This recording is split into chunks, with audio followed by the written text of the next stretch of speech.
I just wanted to make a video real quick reacting to another video. I usually don't make videos like this, but this one, I just have so much to say about it that I thought I would just, make a whole video about it instead of just, ignoring it or just making a tweet. This is a video that came out a couple of hours ago, and it's basically someone's thoughts on the Devil May Cry anime. Now, I'm not going to name, who this person is specifically because I don't want anyone to actually go after this person. Just one of those, right-wing kind of, video gamers that kind of, talks about how every piece of media to ever be released is woke and how it's pushing some kind of agenda or just some stuff like that. That's the main gist. They want everything gay. They're making Halo gay. Is the alphabet contagion healing? Just to make it clear, I don't really give a shit about any of this stuff, and we're not going to be talking about that today. We're just going to be talking about this specific video. The only reason I'm bringing this up is because there's a lot of right-wing talk in this video about how the show is being written by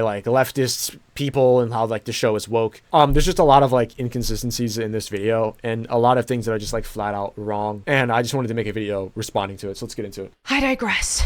This is a nightmare. Now, at the initial reveal, I was like, this could be good. I'll give it some benefit of the doubt.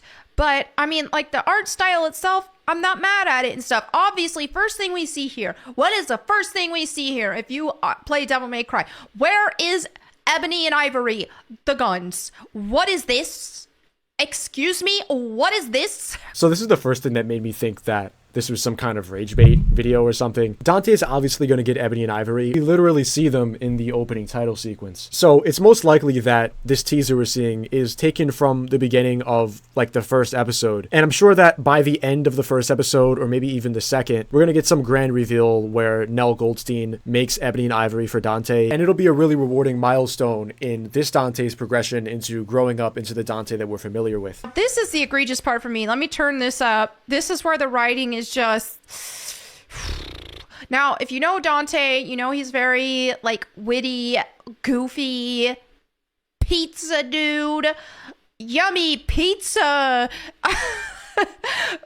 goofy, silly, kind of over the top character in personality. He doesn't take anything serious.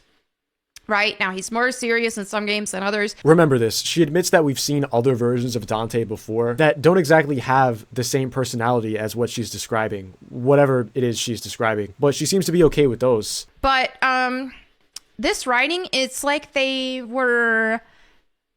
I feel like the writers watched a lot of Deadpool before this and were trying to go for a Deadpool-like humor, and it's just not working. Dante and Deadpool are actually pretty similar characters, and because of this they've had a few crossovers. They got a whole Marvel vs. Capcom cinematic and starred in a few comic books together. My point is that Dante has been compared to Deadpool before this anime even came out, because they're similar characters. They're two guys with guns and swords that can regenerate and like to make jokes as they fight. So obviously their writing or their dialogue is going to feel similar. You could have made this same criticism about the first Devil May Cry game that came out back in 2001. Oh wow, a dude who uses guns and swords to fight, has regeneration powers, wears red, and likes to make goofy, corny jokes as he fights. They must have read a lot of Deadpool. It's what are we talking about here? The music, I like that they're over... See, this is where I say cheap imitation. It's they're almost... It's they're so close to understanding the assignment, but they don't quite get it, and this is where they lose me. The way this usually goes is I do that, then drop a killer one-liner. But I'm drawing a complete blank right now. Also, that's just not... That's not Dante. The voice, I know his voice actor got canceled. I think he's kind of over it anyway, but it's still, at least get somebody who can impersonate him. Instead, you've got Nero's voice actor.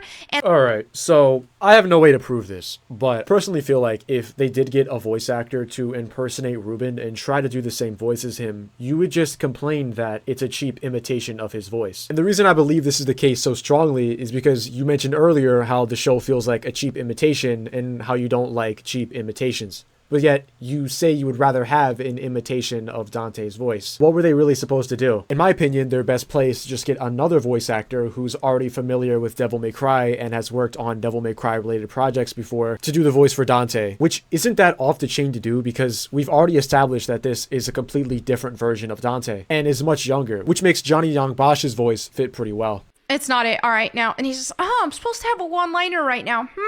This is like, let's break the fourth wall. Let's be like Deadpool right now. Breaking the fourth wall means referencing the fact that you're in an anime. Breaking the fourth wall would be like if he turned to look at the camera and said, so usually this is the part in the show where I have a cool one-liner. That would be breaking the fourth wall. He's not referencing the fact that he's in an anime. He's just telling the woman that usually he has a line that sounds pretty cool. The reason this line is even put in the show is to show the audience the fact that this Dante is pretty inexperienced, and possibly setting up a payoff later in this episode where Dante does something cool and does have a cool one-liner to go along with it. This never happens to me, I swear. Okay, wait, I got one. Pretend I just shot that guy. His voice is just too boyish. It's because he's a teenager. Like, that's like what are we doing here? Skeletor did not hold up since the 80s. Not my best work, but you get it. It's just so cringe. It is just so cringe. So you realize it's cringy on purpose, right? Like, Dante acknowledges the fact that it's a cringy line right after he says it by saying it's not my best work. And the woman is just completely unfazed by it and doesn't think it's cool at all. It's written like that on purpose. Like, what are we talking about here, man? Like, this was probably written by like a bunch of woke. Oh man, here we go again. Let's just say the writers, I'm gonna guess, are like 300 pounds and. Okay, I'm gonna be nice. Okay, but they probably have like a bunch of woke liberals in the right. Oh my god, man. Here we go again. They write a line that's supposed to be cringy, so it makes them 300-pound woke liberals. All right. If you would do like a little bit of research, you'd find out that the show is actually written by this guy, Alex Larson, and he is in fact not 300 pounds and not a woke liberal. Let's face it. They don't know how to make jokes. They can't be funny. Oh my god, please stop inserting politics into Devil May Cry.